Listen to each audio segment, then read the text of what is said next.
கடலூர் மாவட்டத்தில் ஒரே இரவில் 3 இடங்களில் அறிவாளல் வெட்டி கொள்ளை சம்பவத்தில் ஈடுபட்டு தப்பியோடி ரவுடி மொட்டை விஜய் என்கவுண்டர் செய்யப்பட்டார். கடலூர் எம்புதூரில் பதுங்கியிருந்த ரவுடி மொட்டை விஜய் போலீசாரை தாக்கிவிட்டு தப்பிச் சென்ற வீடியோ காட்சிகள் வெளியாகியிருக்கின்றன.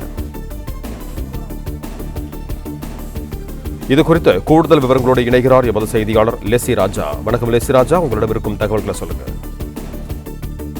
விழுப்புரம் நாகப்பட்டினம் 4 வழி சாலையில் இன்று அதிகாலை கடலூர் மாவட்டத்துக்கு உட்பட்ட பகுதியில் 3 இடங்களில் நின்று கொண்டிருந்த லாரி ஓட்டுநர்கள் மிரட்டி கத்தியால் வெட்டி அவர்களிடம் செல்போன் மற்றும் பணம் பறிக்கப்பட்டது. இந்த சம்பவம் இந்த சாலையில் தொடர்ந்து நடைபெற்று வந்த நிலையில் ஒரே நாள் 3 இடங்களில் இந்த சம்பவம் நடைபெற்றது.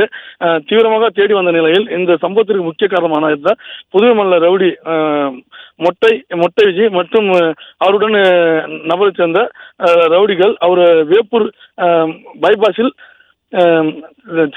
இருசக்கர வாகனத்தில் செல்வது உதவி ஆய்வாளர் பாரதி அவர்கள் திருத்திச்சம் காட்சியை தற்போது பார்த்துக் கொண்டிருக்கின்றோம். இவர்களை தற்போது இரவு அந்த வாகனத்தை திருத்தி சென்று அவர்களை போலீசார் பிடித்துள்ளதை தற்போது பார்த்துள்ளோம்.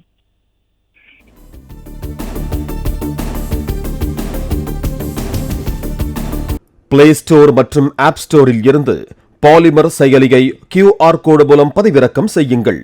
செய்திகளை உடனுக்குடன் பெறுங்கள்.